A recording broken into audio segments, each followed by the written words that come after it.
Hello, I'm Julia Hankins. I'm a children's wellbeing specialist, consultant, and mentor, and I work with other kids yoga teachers to help them feel more confident so they can share their unique gifts with the world. And so, Happy New Year. Although we're almost halfway through January, this is the first video that I'm recording in 2025. So, Happy New Calendar Year to you. As I've mentioned before, I really love living seasonally and I follow the wheel of the year. So this time of year doesn't really feel like a new year to me. We're still very much in winter. So if you feel like you've struggled to get going and you're lacking in motivation and drive and maybe even inspiration, then just know that you are not alone. I'm there with you. And also, if you look outside, you'll notice that the trees and the plants, they know that it's winter and in the Northern Hemisphere, of course. And so this may not be the time for leaping forwards and making bold changes. And so I just want to let you know that if you yourself are feeling a little lackluster at the start of this calendar year, then that's totally okay and totally normal and totally where I am too. And so, yeah, as I just said, that it may be not the time for leaping forward and making bold changes, but it's still the time for kind of hunkering down and reflecting. And although it is a new calendar year, and so it can be a good time to reflect on the calendar year that's just passed and perhaps set some gentle intentions for the one that's coming. As I shared back in December, um, I like to intentionally reflect on my life and on business because the two are so intertwined and interwoven at 8 points during the year. I do this as the seasons changes, on the 4 points that the seasons change, and also on the midpoints, the four midpoints at the midpoint of the season. I said midpoints a lot then. Sorry about that. So during the winter solstice and the summer solstice, and during the spring and autumn equinox, that's when I take a full day to reflect more deeply. And so I have shared with you these the reflection questions that I use. I already shared those in December back near the solstice, but actually I will link those again in this video. And if you're interested, you might like to try those reflection questions too. It doesn't have to be that you do it during that time of year. It could just be the start of the year, or it could be any time where you feel like you'd like to reflect on your life and business. So I'll pop that the link to that free document in the comments, and you can just make a copy and edit it as you like. It might be useful to you.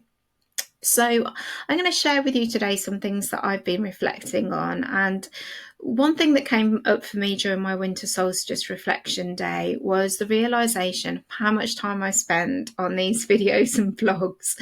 I do like to waffle on, and I think that perhaps the amount of time that I spend recording them and sharing them isn't really in alignment with everything else that I've got going on in my life right now. So I've decided to trial creating shorter videos to see how that goes. Perhaps it might be easier for you viewers too, because I know I do like to whitter around. So maybe shorter videos will be better for everyone. So I'm just going to try keeping my videos a little bit shorter and see how we go. So as a culture, we're really encouraged to be striving and improving on who we are. I think that really comes around at this time of year as New Year, be better than who you are. Basically, you're failing at life. Be slimmer, work more, earn more, do this more. That's constant messaging about being more and doing more. And I think that is always the message that we're being sent, but in particular this time of year, and societal messages just constantly telling us that we need to be more than who we are. And I think that's because we live in a capitalistic society. And so if we're always feeling like there's something wrong with us and there's something that needs to change, then we're more likely to be buying something to kind of repair that. But a quote that I came across that I've been really thinking about a lot since I read it, and it's from a book called Addiction to Perfection by Marion Woodman. And the quote is, It's easier to try to be better than you are than to be who you are. I'm going to read that again. It's easier to try to be better than you are than to be who you are. Well, that really struck a chord with me, and I really wanted to share it with you because, what would it be like if we didn't try to be better, but we just spent time getting to know who we are and got comfortable with that? What would that be like? And it really resonated with me in particular because 2024 was a really big year for me personally, as I got my official diagnosis for autism and ADHD. Although I'd suspected for quite some time that I was neurodivergent, having it confirmed in this way meant that I've viewed pretty much everything in life through a different lens, through a whole new way of seeing things. Sometimes we learn something about ourselves or about someone else even, and it changes our view on everything that's happened up until this point, and that's something that happened for me. And the quote just resonated with me on such a deep level because I acknowledge that for the most part of my life, I've been trying to be better than who I am. And I wonder if you do this too. I wonder if this is a neurodivergent thing, or if this is a assigned female at birth thing, or if this is just who I am. But I'm just wanted to put it out there as a question to you. Are you trying to be better than who you are, or are you being who you are? And that's not to say that there's something wrong with self-development or improving or upskilling or learning more, because obviously those things are great. But are you allowing yourself to be who you are? So that brings me along to another quote that I really, really love and I wanted to share with you. You've probably heard it before. It's from Marianne Williamson's book, Return to Love. And it's, as we let our own light shine, we unconsciously give other people permission to do the same. As we're liberated from our own fear, our presence automatically liberates others. So you may have heard the bit before, the first part of that, which is as we let our own light shine, we unconsciously give other people permission to do the same. But I really like the second bit too, which is about being liberated from our own fear, and our presence liberates other people too. And so, yeah, I just find that really beautiful, in being who you are, you bring something really special to the world, and lets other people do that too. So this year in 2025, my intention anyway is to be even more of me. And so this year I'll be being more than me, and I'll be sharing that with you if you want it, if you're there and you want to listen, you want to watch. So here's your invitation to spend a few moments considering what being more you would you like. What would that look like in your life and in your business? So I'm going to say that again because I fumbled my words a little.